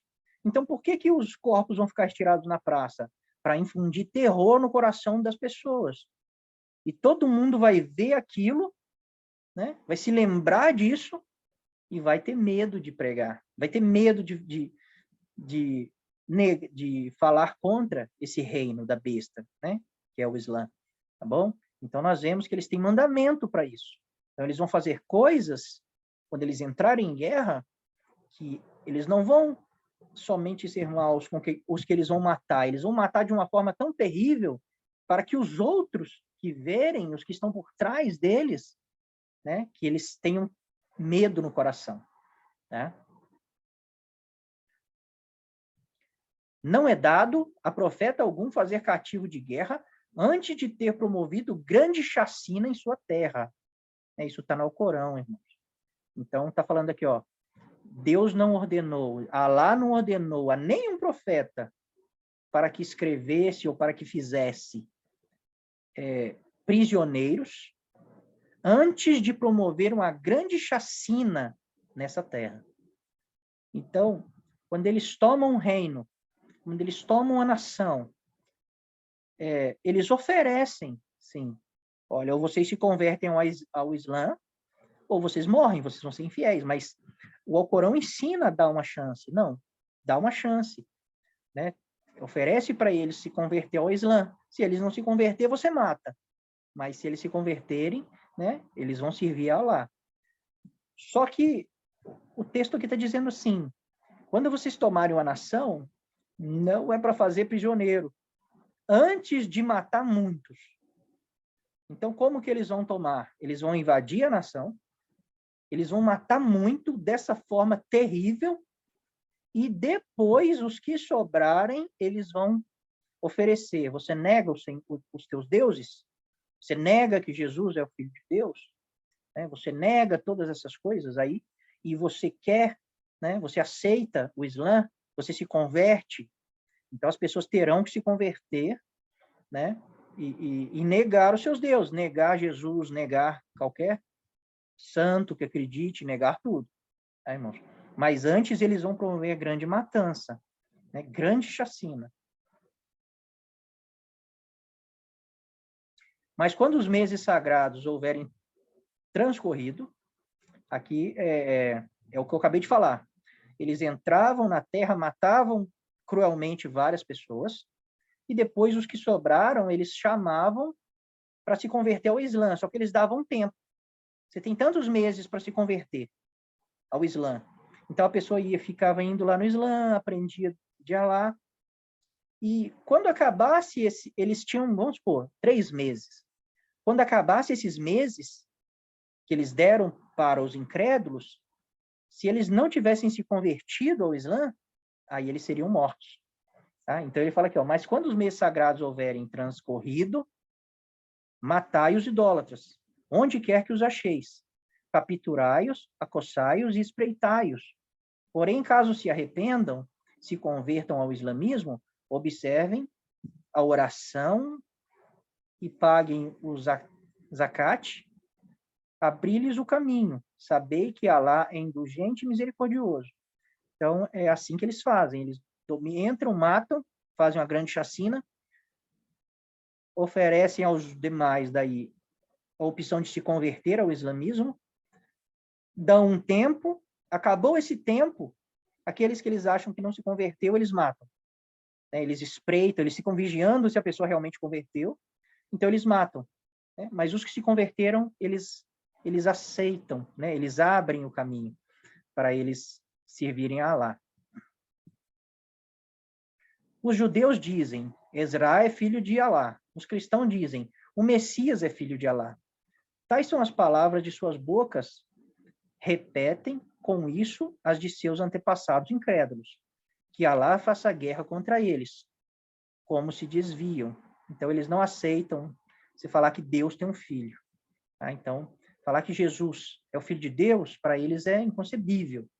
Tá? Então, a primeira coisa que nós vamos ter que negar é isso. Jesus não é o filho de Deus. Senão seremos decapitados. Tá, irmãos? Se não marchardes para o combate, Alá vos castigará dolorosamente.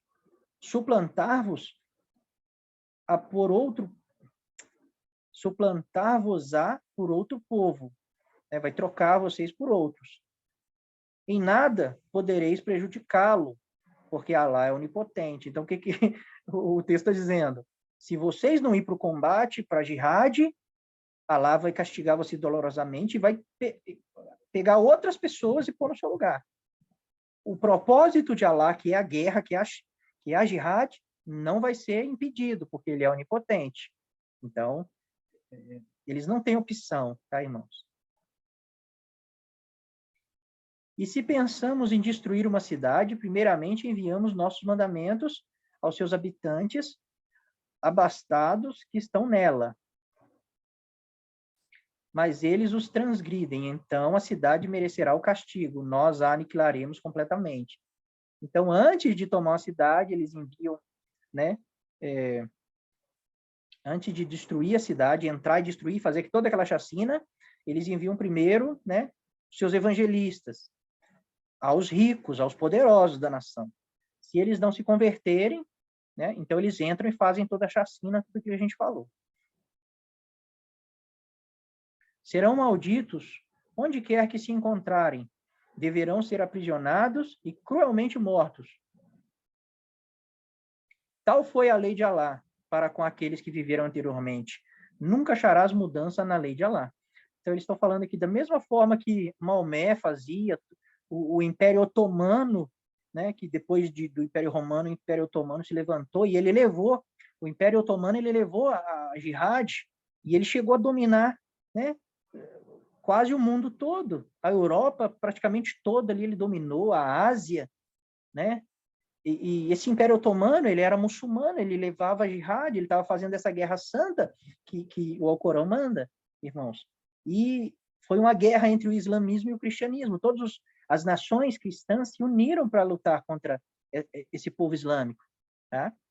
E eles faziam isso, eles cumpriam todos esses mandamentos, né? E está escrito aqui que a lei de Alá, né, anteriormente ela mandava matar cruelmente e ela não muda, não existe mudança na lei.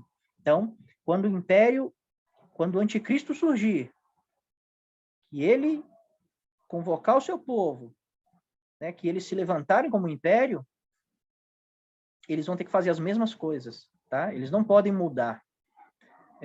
A lei não muda, assim como a lei de Deus não muda, né? A lei do Deus verdadeiro não muda, né? A lei de Alá não muda. Ele fala que não terão culpa o cego, o coxo, o enfermo, que não guerrearem contra não muçulmanos. Quanto àquele que obedecer a Alá e o seu mensageiro, Maomé, ele o induzirá em jardins, abaixo dos quais correm os rios.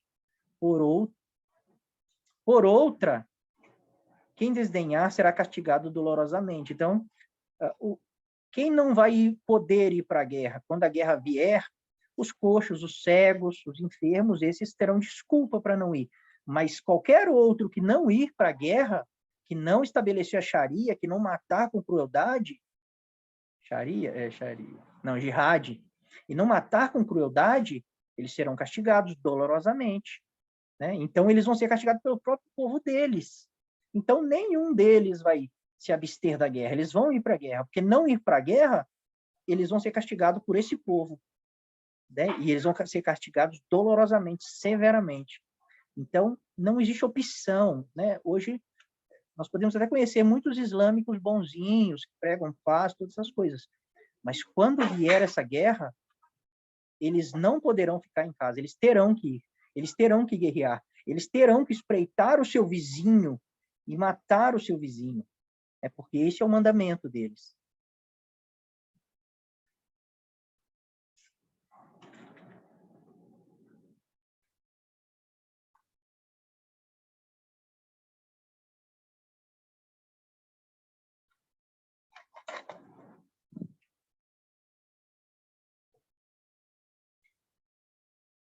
Lá em Apocalipse 13 fala assim, para que ninguém, né, foi dada uma marca para que ninguém possa comprar ou vender, senão aquele que tem a marca, ou o nome da besta, ou o número do seu nome. Aqui nós vemos, irmãos, são coisas diferentes, mas que fazem parte da mesma coisa, tá? Então vai ser dada uma marca, para que ninguém possa comprar ou vender se não tiver essa marca, tá? E essa marca, lá em Apocalipse 13, fala que vai ser dada uma marca a todos, pequenos e grandes, servos e livres, todos vão receber a marca. Porque essa marca será como você vai viver nessa lei. Então, a partir do momento que o anticristo, que o seu reino, né, dominar o mundo, né, que eles vão dominar praticamente todo o mundo, a lei deles vai ser estabelecida. Então, as pessoas vão ter que viver nesse novo sistema. Eles vão mudar os tempos, a lei. Tá? Então, para as pessoas poderem comprar ou vender no sistema da besta, fala que ele vai ter domínio sobre todos os povos, tribos, línguas e nações. Então, ele vai dominar o mundo todo. Tá?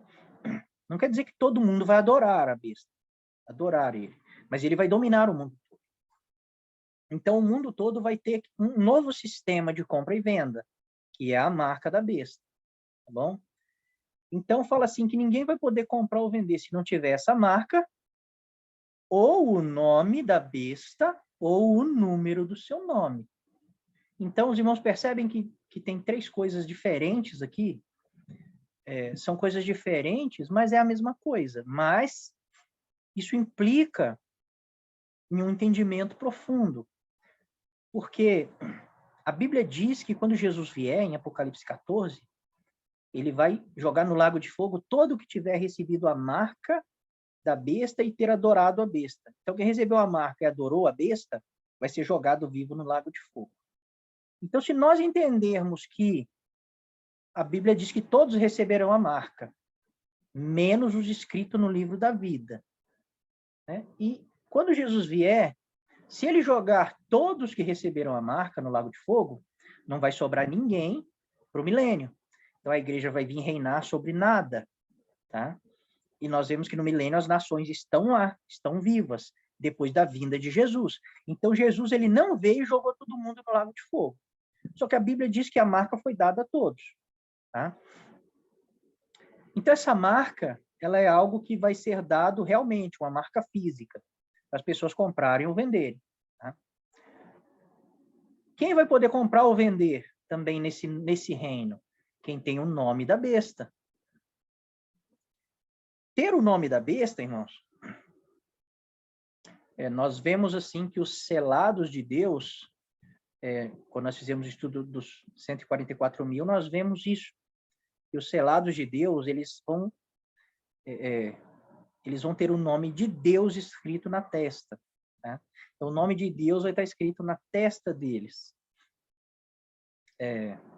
E a Bíblia diz assim, que a lei de Deus deve estar de frente aos nossos olhos, que é a testa, né? E na sua mão direita. Tá? Então, pensamentos e obras, fé e obras. Tá bom, irmãos? Então, essa marca é para comprar ou vender. Todos vão receber. Mas existem pessoas que têm o nome da besta. Então, eles têm o selo da besta no coração. Tá? Nós que temos o selo de Deus, o nome de Deus escrito na testa, isso vai ser revelado só na ressurreição. A Bíblia fala lá, o 144 tem o nome de Deus escrito na testa. Nós temos o Espírito de Cristo. Tá?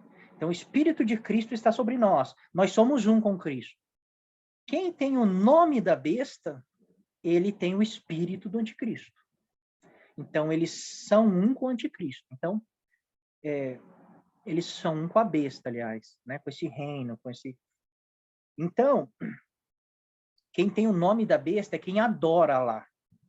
É o povo que adora lá mesmo e que o coração deles está em todos esses mandamentos. Eles vão realmente matar de forma cruel pessoas, vizinhos. Tá? Eles vão fazer isso. E essas pessoas adoram a besta. E eles vão fazer por fé, pela fé no Deus deles. Tá? Então, eles têm o espírito do anticristo. Tá? Então, ter a marca é receber uma marca para comprar ou vender, mas não quer dizer que você adore o anticristo, que você adore Alá, que você se torne de fato um islâmico, que a adoração é no coração, tá, irmãos? Não tem como adorar, tem como fingir que você está adorando, né? Tem como você se prostrar, como Naamã fez, mas não estar adorando aquele Deus. Então, a adoração não é algo que você conquista, não é algo que você força, é algo que é conquistado por Deus, né? Então, o nome da besta é quem tem o espírito do anticristo, é quem é um com ele, é quem está nesse propósito, tá? Só que o número da besta, nós descobrimos que não é um número, que é um símbolo, tá? É um símbolo que mostra que esse povo vai ser trago, essa guerra vai vir, né? A jihad vai vir em nome de Alá. Então, o número da besta é um povo que vai vir para guerrear em nome de Alá. Tá? Só que nesse número vai ter muitas nações. Tá? Esse povo que é a besta vai ter muitas nações que não são islâmicas, que não adoram a besta, mas que serão vencidas e passarão a seguir, né, o anticristo. Então, muitas nações vão lutar contra o anticristo. A Bíblia diz isso. Haverá alguns que não vão aceitar. Né? Vão aceitar a marca e tudo para comprar, vender tudo, mas eles não vão aceitar, não vão adorar de verdade, né? Eles vão se rebelar e serão mortos. Então, o número da besta, essa besta que vai se levantar, ela não é só de pessoas islâmicas. Ela tem as nações islâmicas, tá? Mas vai ter aliança com outras nações. Mas todos eles virão em nome dessa guerra, em nome da jihad. E todos eles virão em nome de Alá, ainda que alguns nem adorem Alá, mas eles vão ser vencidos e se unirão ao império, né? Ao império poderoso que vai se levantar. Então, esse número são os exércitos. Esses exércitos que vão vir, eles estão vindo em nome de Alá para estabelecer a jihad. Tá bom, irmãos? Então, a marca é algo físico para comprar ou vender. Quem tem o nome da besta, a esses adoram. Esses é os que têm a marca e adoram a besta. Esses vão ser jogados no lago de fogo. Tá? E quem tem o número, que daí não é o número, a gente sabe que é a multidão, quem não faz parte da multidão da besta, né? Quem não se uniu à besta, mesmo que seja para preservar a sua vida, né? Esses também não vão poder comprar. Então, qualquer povo vencido vai ter que se unir, os exércitos vão se unir, vão fazer aliança com o anticristo, tá? Mesmo eles não sendo islâmicos, eles vão fingir que adoram, sim, vão fingir que se converteram e virão. Então, 3 coisas diferentes. Quem vai poder comprar ou vender? Quem tem a marca, quem tem o nome, que é os que adoram, que é os muçulmanos de verdade, ou quem faz parte da multidão da besta, né? Que é o povo que vai se unir ali a esses reinos, mas não de coração, tá, irmãos? Não de coração, simplesmente para, né, não serem destruídos. Tá bom? Então, entendendo isso aqui, que esse número significa multidão, o texto começa a fazer sentido, tá, irmãos? O texto começa a fazer sentido. Então, nós começamos a ter agora um entendimento, não completo, né? Deus vai revelar mais coisas, acredito, mas um entendimento bem amplo sobre o reino da besta, sobre o anticristo, né? Sobre todas essas coisas que parece um mistério no livro de Apocalipse, mas como, né, eu disse, o livro de Apocalipse é um livro de revelação. Tudo que está ali é para nós entendermos, tá, irmãos? Então, os irmãos vieram com informações importantes, né? Que agregaram muito para a nossa edificação no conhecimento desse tema.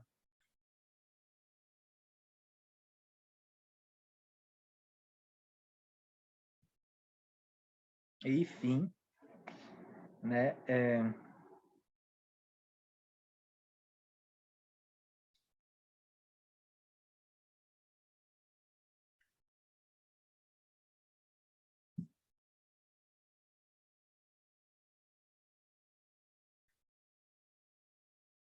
Então, irmãos, é isso aí. Né? Eu acredito que vai ficar muitas dúvidas, sim, acredito. Mas, se os irmãos quiserem depois ver de novo, né, e postar depois, colocar as dúvidas lá no grupo que nós temos do WhatsApp, ou colocar mesmo até nos comentários lá no vídeo no YouTube, tá, irmãos? A pergunta, daí nós vamos responder, tá? Eu sei que a Bíblia não tem muitos textos, né? Para nós aprofundarmos mais, nós vamos aprofundar alguma coisa ainda, mas a Bíblia não tem muitos textos falando sobre isso, tá? São poucos textos. Mas são textos claros, são textos que quando nós examinamos, à luz de tudo que nós já estudamos, né? Fica um entendimento bem amplo, tá, irmãos? Fica um entendimento bem amplo. Então, entender essas coisas, né? Tudo que a gente está aprendendo aqui de escatologia, sobre o fim dos tempos, né? É muito importante, irmãos, porque nos dá entendimento das Escrituras. Né? Então, a gente para agora de ficar procurando 666 nas coisas, no nome das pessoas, né? Fazendo numerologia ali para saber quem é o 666, né? E, na verdade, a resposta estava sempre ali, não são números, são símbolos árabes, né? São símbolos do Islã. E Jesus revelou isso para João muito antes do Islã nascer, né? O islamismo nasceu por volta do ano 700 depois de Cristo. E João escreveu ali o Apocalipse no ano 80 depois de Cristo. Né? Mas Jesus já revelou símbolos para ele que hoje são símbolos dos muçulmanos, né? A jihad, Alá, né? Em nome de Alá, são símbolos muçulmanos. Tá? Então, os gregos não entenderam os símbolos, acharam que eram letras gregas, não sei o que fizeram, e colocaram 666. Né? Mas os símbolos são diferentes, os símbolos não significariam o mesmo número. Né? Então, foi algo que alguém pôs ali, não sei porquê, não sei como eles chegaram a essa conclusão, não faz sentido nenhum ser 666, não faz sentido nenhum. Nem se parece com as palavras gregas que, traduzindo, são 666, nem se parecem, tá? Mas decidiram pôr esse número lá, não sei porquê, né? Então, era algo que estava encoberto, né? Nós não tínhamos o entendimento, os irmãos vieram com essa revelação, né? Revelação da Bíblia, de conhecimento, tá, irmãos? Não revelação de visão, essas coisas. E agora nós temos um entendimento bem amplo do assunto e vai nos ajudar muito nos próximos estudos de escatologia que nós vamos fazer. Né? Quando nós olhamos a escatologia islâmica, eles também têm uma escatologia, tá, irmãos? Eles também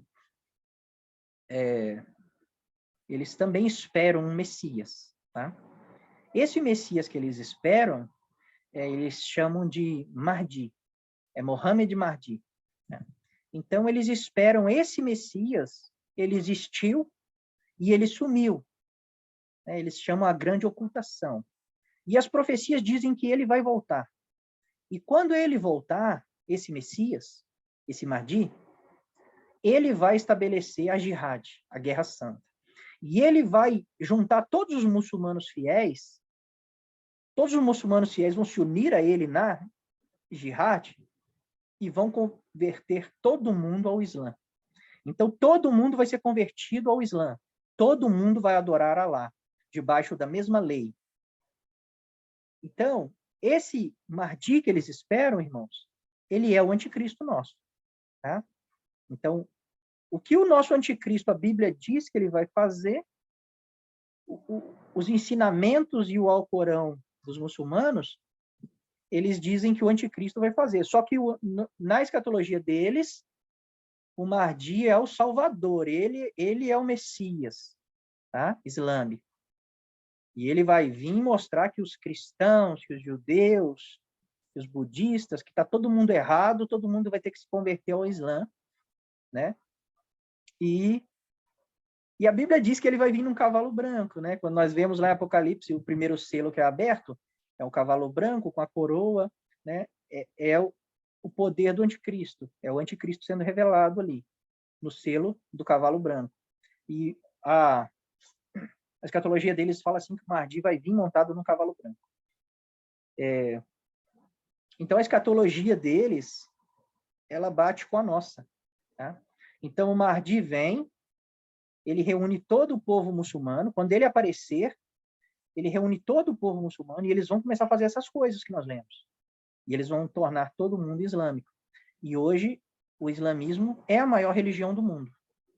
Tá? Porque se for contar com o cristianismo, que é a maior, então, na verdade, nós somos divididos em evangélicos, espíritas, católicos.